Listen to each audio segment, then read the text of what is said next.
que está Diego Cipri, secretario de Articulación e Investigación del Ministerio de la Primera Infancia, está con nosotros. Gracias, Diego, por estar con nosotros. Gracias por la invitación. A simple modo de lo que está pasando en la Argentina hoy, esa contradicción, me imagino en ustedes, de querer luchar siempre por el niño, por la infancia, por tener una mejor calidad de vida, cuando en la Argentina estamos discutiendo otra cosa tan fea, ¿no? Me parece. Yo me pongo en el lugar de la gente y digo, ¿qué nos pasa por la cabeza? ¿Cómo vienen trabajando ustedes en el Ministerio? Bien, con mucha tarea, con muchas cosas nuevas. De mayo hasta acá logramos abrir 61 centros de primera infancia en una de las regiones más complejas del país, que es el departamento de Rivadavia, parte de San Martín, donde buscamos el trabajo con las madres, con los niños, justamente para tratar de dar mayores garantías al desarrollo infantil. Una zona en donde las cosas son complejas, desde el clima, la realidad cultural, conviven unas 6 etnias. Entonces tratamos de estar a la par de ellos todos los días, buscando generar algunas mejoras de hábitos, algunas mejoras en cuanto a lo que es la integración con los servicios del Estado. En estos días estuvimos con ANSES recorriendo la zona. Con ANSES, te cuento, hemos logrado batir récord a nivel nacional. Operativos que se hacen cada 6 meses, en los primeros 6 meses que pasaron. A nivel nacional, en comunidades indígenas se integraron unos 6.200 nuevos beneficios de asignación universal. En Salta hemos logrado que de esos 6.000, 4.500 sean de acá de Salta, es más de un 60%, junto con RENAPER, que es el tema de DNI, y PAMI, que estuvimos recorriendo paraje por paraje. O sea, eran niños que no estaban documentados. Todavía en la provincia hay niños que no están documentados. De hecho, como nosotros vemos la primera infancia, en esa etapa en donde hay que documentarlo, y muchas familias de estos parajes alejados tienen dificultades para acceder a la documentación, incluso algunos tienen desconocimiento sobre la utilidad que eso tiene. Claro. Entonces, bueno, nosotros trabajamos con las madres en que entiendan la importancia, en que se puedan acercar a los servicios, tanto como es la asignación universal o al servicio de salud, incluso porque a veces ellos se resisten a la atención por experiencias anteriores, por creencias, por distintos motivos. Entonces, bueno, creemos que la mejor manera es acompañarlos, estar con ellos. Los acompañamos en cada instancia de su trámite, de su vida, de su interacción con los servicios del Estado. Entonces, hemos logrado cambiar algunas dinámicas que venían históricas. En este corto tiempo que estamos, ya llevamos más o menos un año. Por ejemplo, muchas mamás no detectaban signos de alerta de salud en sus hijos de manera temprana, entonces los chicos llegaban a los servicios de salud complicados en su salud, con gravedad. Hemos trabajado en eso. Ahora hay mamás que incluso ya nos avisan de otras familias y cuando necesitan ser trasladados, que en muchos casos hay resistencia, hoy lo aceptan porque también estamos dentro de los hospitales, en los distintos hospitales de Tartagal, de Santa Victoria Este, los 5 hospitales que hay en la zona. Entonces ellos comenzaron mediante el acompañamiento, lograron entender por qué están ahí, qué les pasaba, por qué es mejor quedarse, porque también a veces se van del hospital. Entonces vamos encontrando cambios, primero en la confianza y después en la comprensión de algunas cuestiones culturales, cuestiones que no estaban. Es interesante, bueno, siempre lo contamos nosotros, ¿no? Es muy interesante entender, porque la gente que por ahí no conoce este trabajo de campo que hacen ustedes o nunca fue por la zona, no entiende que hay cuestiones que son culturales y de costumbres. Ya a nosotros nos ha tocado, por ejemplo, ir con la iglesia a embarcación, digo, por ejemplo, algunas misiones wichí. Y son niños que vos le pones una zapatilla y a los 10 minutos se la saca. Niños que vos les mostrás un agua con agua potable y quiere seguir tomando el agua que ellos toman. O sea, es una cuestión de enseñanza todo el tiempo. No es que en algunos casos no haya recursos, sino una cuestión que a veces ellos mismos desechan el recurso. Debo entender que mucho más profundo todavía, cada vez que nos adentramos más a esos pueblos originarios, hay muchas más barreras que tirar, y por eso es tan importante, y eso lo hemos marcado siempre, el trabajo que hacen ustedes de conocer el trabajo de campo, ¿no? Ya no es una mera estadística esa zona, sino es una zona que ustedes conocen, que están ahí, que están sentando base, y entonces creo que están haciendo un trabajo que se va a ver reflejado de acá a unos años, que las nuevas generaciones, ¿no?, que vienen creciendo, evidentemente va a tener un alto impacto, que hoy tal vez se ve, pero que dentro de unos años, si este trabajo sigue, y ojalá que el gobierno que viene pueda darle fuertemente el respaldo a este trabajo que ha hecho el gobierno de Uruguay en estos años con ustedes, lo puedan seguir haciendo, ¿no? Es así como vos decís. Nosotros en nuestro trabajo hemos diseñado un plan del primer día que hemos llegado al gobierno.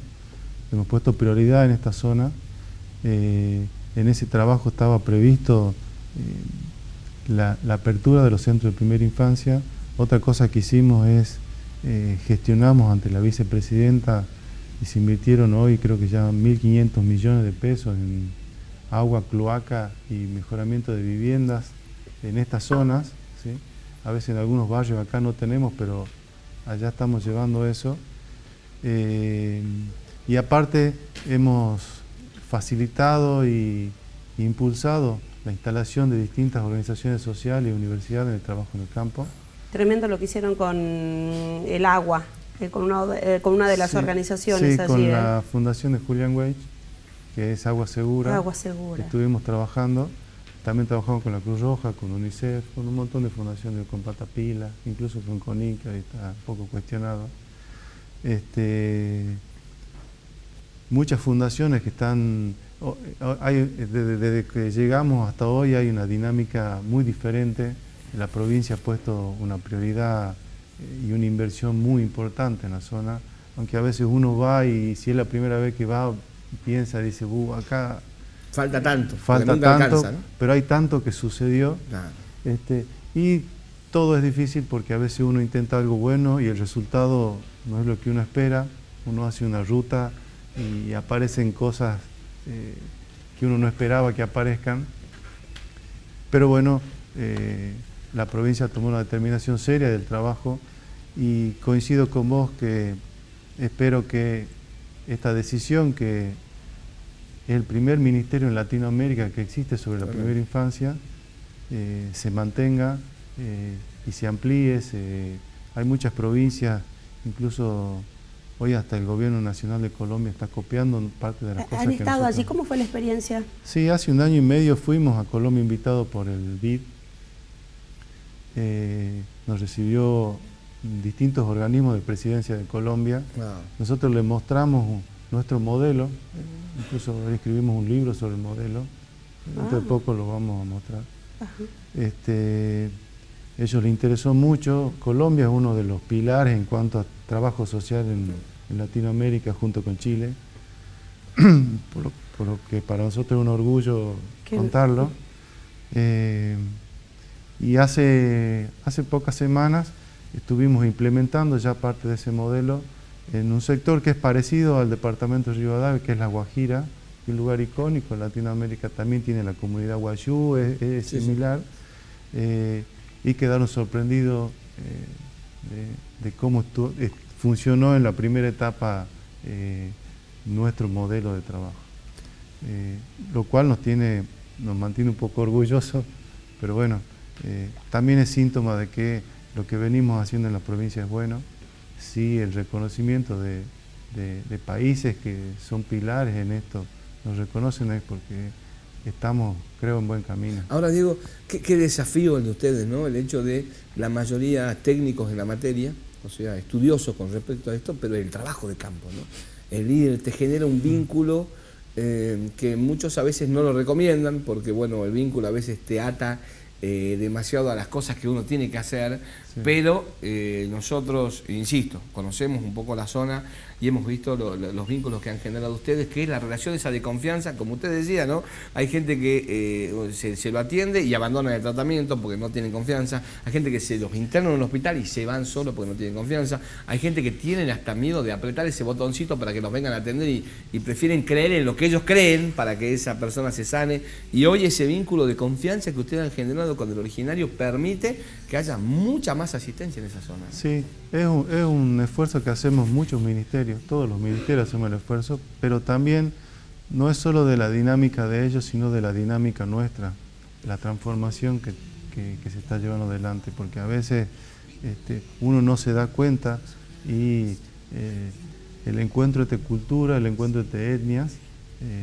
entre costumbres distintas, siempre tiene la necesidad de que ambas partes se adecúen. Entonces, si nuestra parte no se adecúa, refuerza la resistencia y nos va separando y la convivencia no sucede. Entonces, hay una transformación de los dos lados. Y ahí quería marcar que sin amor es difícil, ¿no? Porque si bien es cierto, a ver, puede haber recursos, puede haber técnica, puede haber todo, pero ellos a veces necesitan mirar a los ojos, un abrazo genuino, un apretón de manos, una preocupación real por lo que le sucede al otro. Perdón, quiero aportar, recién lo escuchaba y recordaba de dónde empezó el Ministerio de la Primera Infancia, Carlos, y recordaba quien hoy es el ministro de la Primera Infancia y que era secretario de Hacienda Municipal. Era Abeleras. Claro, manejando otro tipo de cuestiones. Totalmente. Y recuerdo que, bueno, en esos programas termina conociendo al doctor Albino, él luego fue al gabinete provincial y lo tuvimos sentado acá y él habla justamente y habló en reiteradas ocasiones con nosotros de eso, más allá de ser técnico, te tiene que apasionar y querer el bienestar de la gente, ¿no? Yo lo acompañé a Charlie, como le conocemos nosotros en la municipalidad en los últimos tiempos. Y yo sé que desde que lo conozco, él tiene estaba en Hacienda de la municipalidad, pero igual él impulsaba el voluntariado, se juntaba con las organizaciones, estaba viendo el turismo social. Y en esa época ya comenzamos a estudiar nosotros el tema de la pobreza en Latinoamérica, hemos recorrido varios países ya en esa época. Y bueno, después nos tocó esto del Ministerio de Primera Infancia, que es una cosa que a todos los que estamos nos gusta, pero también una cosa de las más difíciles que a mí personalmente me tocó en la vida, porque yo antes en la municipalidad trabajaba tecnología, ¿sí? Y hemos logrado muchas cosas, pero la carga emocional o lo que significa este trabajo no me ha pasado nunca. Es decir, nunca he llorado tanto en un trabajo. Claro, ni he sufrido tanto. ¿Qué pasará, pienso, ¿no? El periodo de gobernación del doctor Urtubey termina en un tiempo nada más, de acá un año.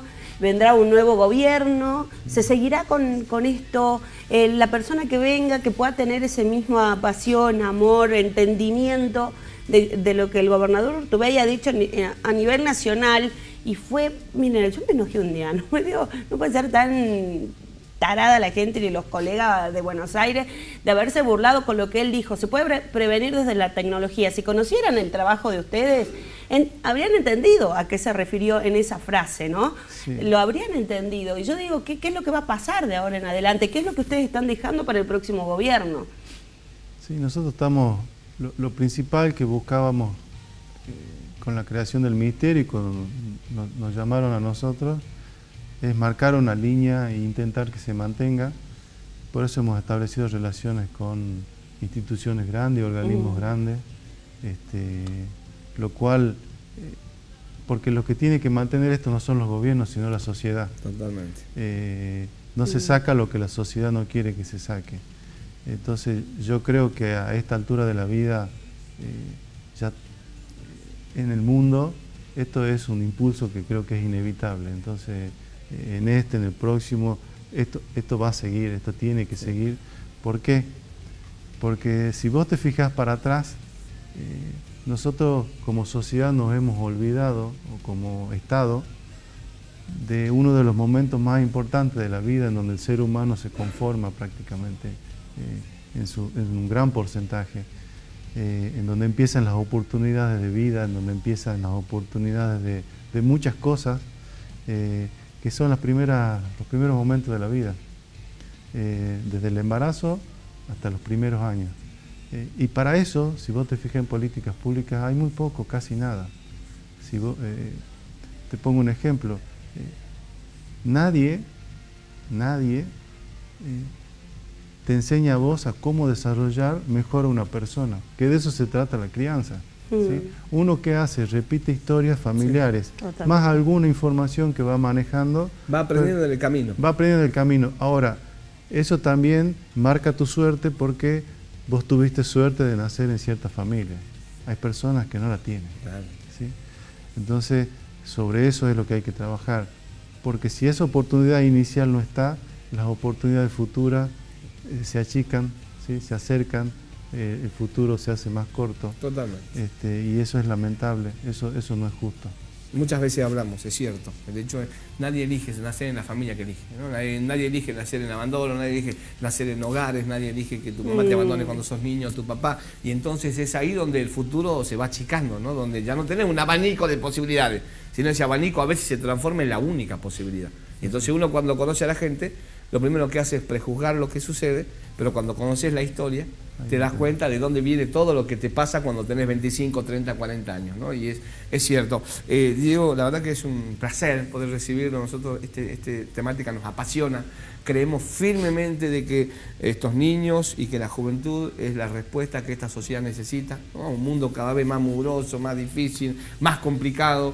Necesitamos una generación de relevo que sea mucho mejor que nosotros, y para eso hay que trabajar desde ahora, porque si no, las generaciones no cambian, y es como dice usted, repite historia, imita lo que ve, y entonces tal vez deberíamos entender de que la esperanza hay que perderla. Sin embargo, con este tipo de trabajos que hacen ustedes, y estamos más allá de banderas políticas, de Urtubey o no Urtubey o de quien sea, sería un gravísimo error no continuar con este trabajo. No solamente serían años perdidos, que de última son inversiones que los gobiernos tienen que hacer. En algún lado hay que poner la plata, en algún momento.